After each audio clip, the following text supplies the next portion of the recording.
शिव महापुराण की कथा कहती है, भगवान शंकर का अनुमोदन कहता है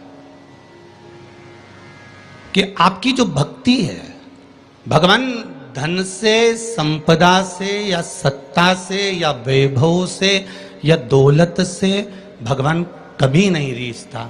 अगर भगवान को चाहिए तो तुम्हारा केवल निर्मल मन चाहिए, भगवान को और कुछ भी नहीं चाहिए, तुम्हारा केवल मन। उसके सिवाय भगवान तुम्हारे वैभव से, तुम्हारे पास में कितनी गाड़ी है, कितना बंगला है, कितना धन है, कितना वैभव है, कितनी सत्ता है, कितनी दौलत है, भगवान को उससे कोई मतलब नहीं। भगवान को अगर मतलब है तो केवल तुम्हारे मन से मतलब है। शबरी अम्बा के दरवाजे पर भगवान गए, क्या दिया शबरी अम्बा ने? भगवान को क्या प्रदान करा शबरी अम्बा ने? केवल एक झूठे बेर। और झूठे बेर के सिवा भगवान कुछ ले भी नहीं रहा है। अब तुम शंकर जी को क्या देते हो? अगर शबरी अम्बा ने भगवान राम को झूठा बेर दिया है तो आपने कौन सा अच्छी चीज दी थी भगवान को? जल दिया, वो मछली का झूठा था। दूध दिया, वो बछड़े का झूठा था। फूल दिया, वो भौरे का झूठा था। मिठाई बना कर दी, वो चींटी की झूठी थी। तुमने दिया क्या? और ये मनुष्य का शरीर दिया भगवान के चरणों में, ये भी तो झूठा है। फोन पे तो तुरंत कह देता है, माँ तो तारे बिना एक बिना नहीं रहूं, एक मिनट नहीं रहूं, तेरी तो मुझे बहुत याद आए। और भगवान के पास जाए कि तुम्हारे बिना मेरा कोई नहीं है। भगवान के रेंदे रे झूठेला। भगवान भी कहते काहे को झूठ बोले? अभी फोन पे बोल रहा था, मेरे को थारी याद आ रही, तेरे बिना एक मिनट नहीं रह सकता, तू तुम्हारे हृदय में बसी ने, तू तुम्हारा चित्त वृत्ति में बसी। और मंदिर पहुंचा ने अगरबत्ती लगाते लगाते बोला, तन मन धन सब कुछ तेरा। भगवान के आ गया भेरू झूठेला। भगवान भी सोचा काय आया।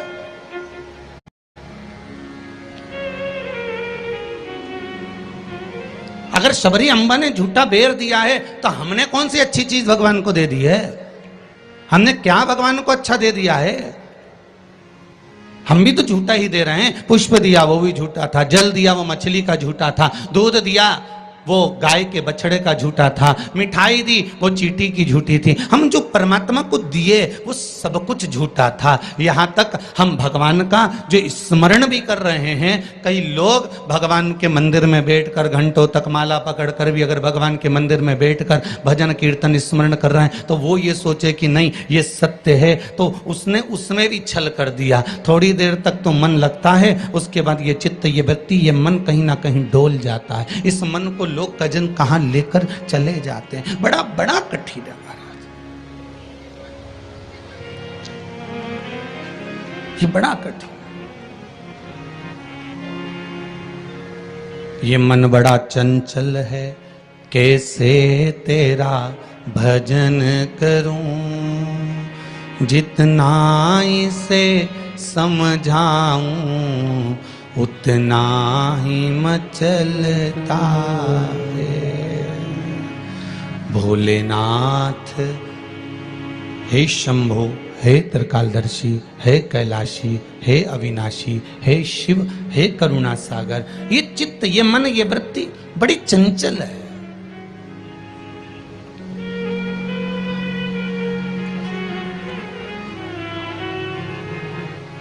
अगर ये मन, ये चित्त, ये वृत्ति थोड़ी भी परमात्मा में लग गई तो जीवन की सार्थकता हो गई।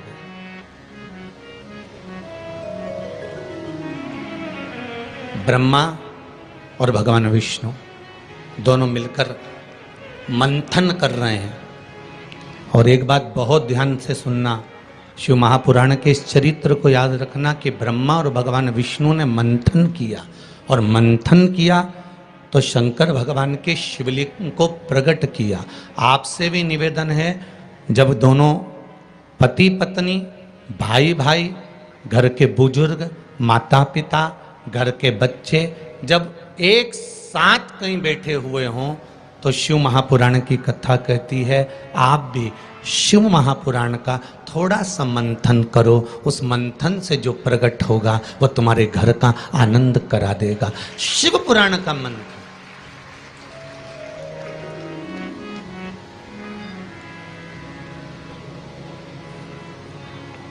थोड़ी देर अपने माता पिता के पास में जाकर बैठा करो, थोड़ी देर जब घर से जाते हो तो अपने घर में जो मंदिर है, अपने घर में जो देवालय है, अपने घर में जो शिव जी हैं, अपने घर में जो राम जी हैं, अपने घर में जो ठाकुर जी हैं, अपने घर में जो कृष्ण हैं, अपने घर में जो देवता विराजमान हैं, आप उनके पास जाकर बैठकर फिर अपने गंतव्य की ओर अपने कार्य के लिए जाइए। और शाम को जब आओ तो पत्नी और बच्चों से, परिवार से बाद में मिलो। सबसे पहले अगर दुकान की चाबी भी लेकर आए हो, थोड़ा सा धन भी लेकर आए हो, थोड़ा सा सामान भी लेकर आए हो, थोड़ा सा व्यापार का कुछ चीज भी आप लेकर आए हो, तो सबसे पहले जाकर भगवान के मंदिर में जो आपके घर में है उसके पास में बैठकर उसको बताया करो, आज मैंने व्यापार करा उसमें ये लाभ हुआ, आज मैंने व्यापार करा उसमें ये हानि हुई, और आपकी कृपा से आज मैंने दुकान व्यापार व्यवसाय आज का पूरा करा। हे देवाधिदेव महादेव, हे मेरे ठाकुर, हे मेरे कृष्ण, हे मेरे राम, आज भगवान की कृपा, आपकी कृपा बहुत बनी रही और मेरा सब कार्य सफल हुआ। बाबा को प्रणाम करो, नमन करो और फिर अपने माता पिता, परिवार, कुटुंब, कबीला जिससे मिलना है मिलो, फिर मिलो।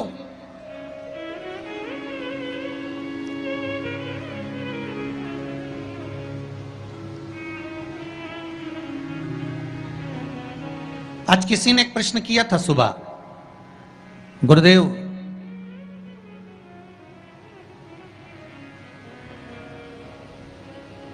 अगर भगवान के मंदिर जाना है हमको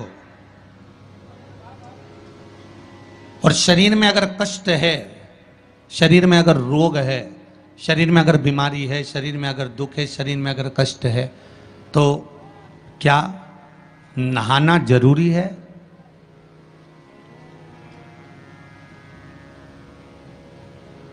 शिव महापुराण की कथा कर रही है,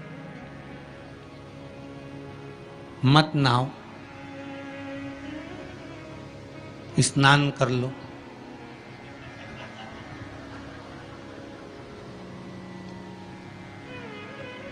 मत नहाओ, स्नान कर लो। नहाने में और स्नान में जमीन और आसमान का अंतर है। बाथरूम में गए, साबुन लगाया, शैम्पू लगाया और ये सब लगाने के बाद में तुमने जो तुम्हारे ऊपर पानी उंडेला, इसको नहाना कहते हैं। ठीक है? जो तुमने साबुन लगाया, शैम्पू लगाया, पानी डाला, उसको नहाना कहते हैं।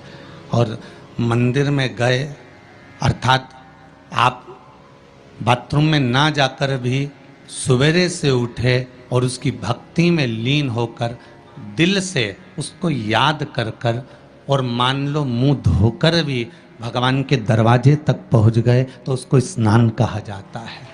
कर लिया ना बहुत।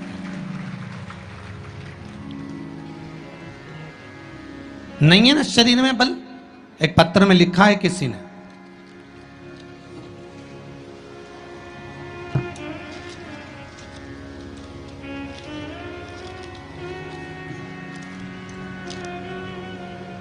मैं बदनावर धार के पास बालोदा में रहती हूँ। मेरा नाम शांति बाई कुमावत है।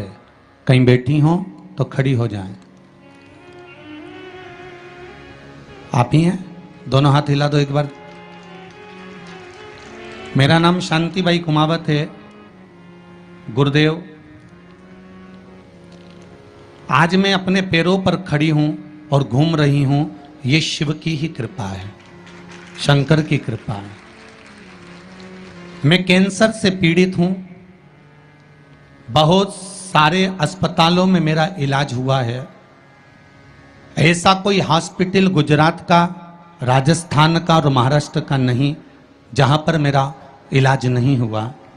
रह रह कर कैंसर उपज रहा था, परेशान हो गई थी गुरुदेव। तब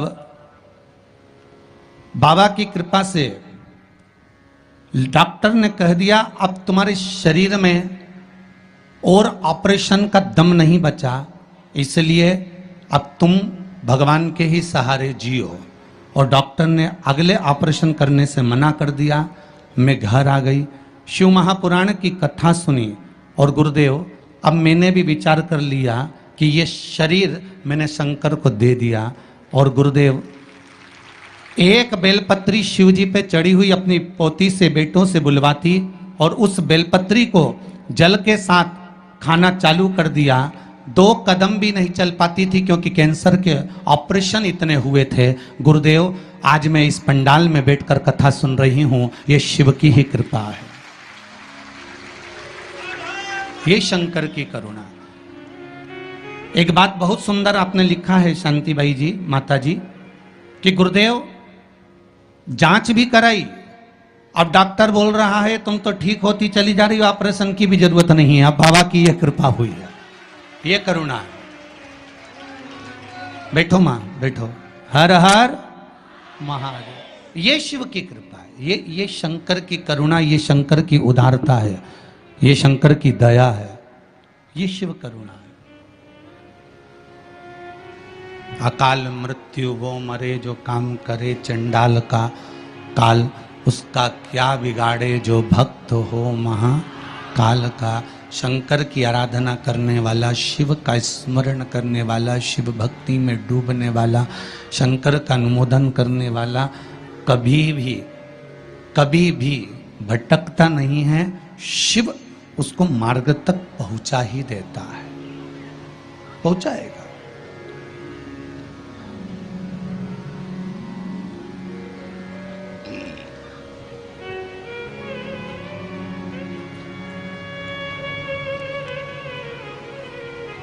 जितना शरीर का वजन है, बहुत ध्यान दीजिएगा जरा। बैसाख शिवरात्रि शिव महापुराण की कथा मिली है आपको सुनने के लिए, और बैसाख शिवरात्रि शिव महापुराण की कथा यदि आप लोग श्रवण कर रहे हैं, चाहे आस्था चैनल के माध्यम से सुन रहे हो, चाहे फेसबुक यूट्यूब के माध्यम से सुन रहे हो, चाहे इस पावन पंडाल में बैठकर सुन रहे हो, अगर श्रवण कर रहे हो तो ध्यान रखना, जितना शरीर का वजन है,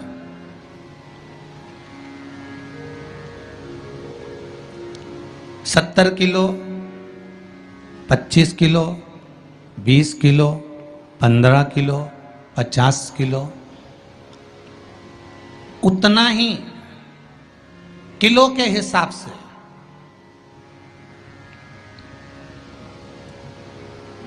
10 किलो है तो ये मन में भाव लगा लेना कि मुझे दिन भर में 10 बार भगवान को धन्यवाद देना है कि तूने ये शरीर दिया, चित्त वृत्ति दी, ये मन दिया, ये बुद्धि दी, ये पूरा जीवन मुझे दिया, ये आपकी कृपा से मिला है, आपको समर्पित है और आप ही को दे रहा हूँ। 10 किलो के हो तो 10 बार आप भगवान को धन्यवाद दीजिए, 20 किलो के हो तो 20 बार धन्यवाद दीजिए, 80 किलो के हो तो 80 बार धन्यवाद दीजिए, 90 किलो के हो तो 90 बार धन्यवाद दीजिए कि ये आपकी कृपा से मुझे प्राप्त हुआ है, कोई दूसरा देने वाला नहीं है मुझको, केवल आप दे रहे हो, उसके सिवाय कुछ नहीं मिला।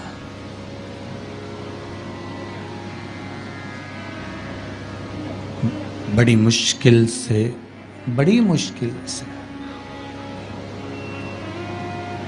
उसने कृपा कर कर यहां भेजा है अपने को, बड़ी मुश्किल से भेजा। शंभो शरणे पड़ी, मांगू घड़ी रे घड़ी, दुख काटो दया करी ने दर्शन। भगवान से प्रार्थना करते रहो, निवेदन करते रहो, उसके चरणों में जाकर धूप लगाते रहो, उसको नमन करते रहो, उससे विनती बार बार करते रहो कि तेरे बल पर जी रहा हूँ, तेरी कृपा से जी रहा हूँ, तेरी करुणा से जी रहा हूँ, उसके सिवाय कुछ भी नहीं है महाराज। भगवान विष्णु और भगवान ब्रह्मा ने मंथन किया और भगवान विष्णु और भगवान ब्रह्मा जब मंथन करे तो उस मंथन में शिवलिंग प्रकट हुआ।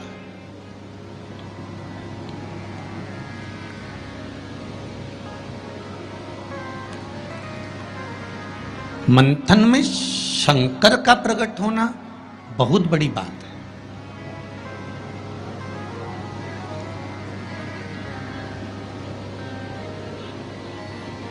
जैसे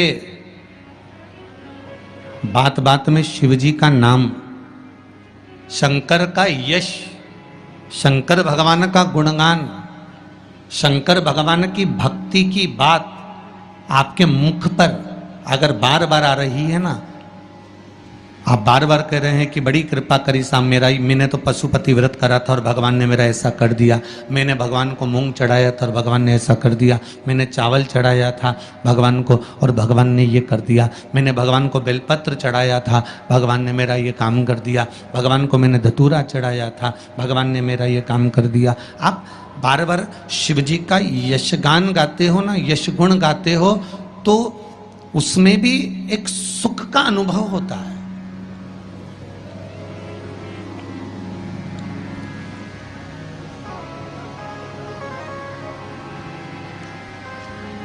आपके यश गुण गाने में भी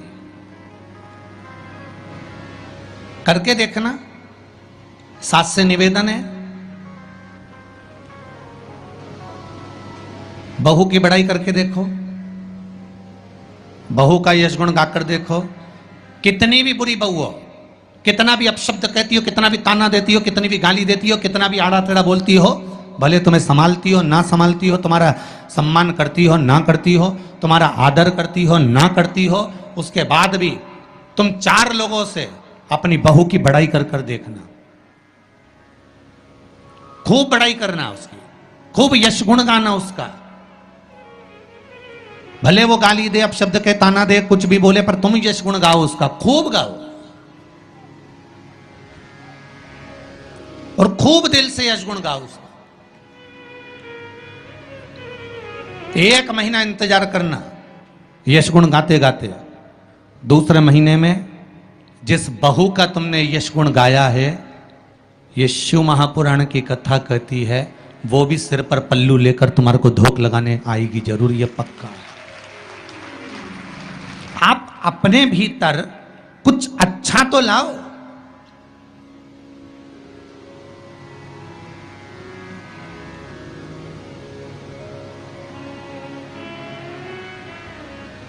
कुछ अच्छा ढूंढने का प्रयास तो करो।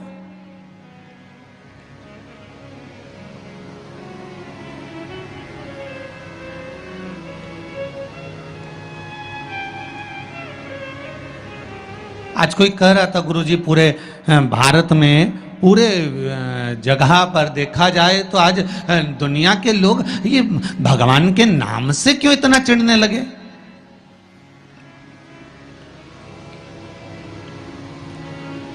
भगवान के नाम से, राम नाम से, शिव नाम से, कृष्ण नाम से, ये दूसरे लोग आखिर चिढ़ते क्यों? तो हमने कहा सीधी सीधी बात है कि रामचरितमानस में भी वर्णन आया कि जब जब रामचरितमानस में जब जब राम जी की सेना के लोग जय जय श्री राम चिल्लाते थे, तब तब जितने राक्षस थे वो सब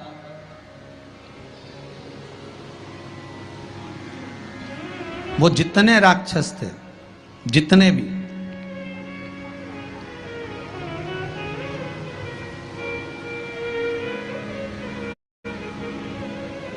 राम सेना के दल के लोग जब जब श्री राम चिल्लाते थे, जितने भी राक्षस थे वो सब भिनक जाते थे, सब भिनकते थे, सब गुस्सा करते थे, सब क्रोध करते थे। जब उस समय पर भगवान के नाम से राक्षस भिनक जाते थे, तो आज के समय के राक्षस भी तो जय जय श्री राम करने पे भिनकेंगे कि नहीं भिनकेंगे?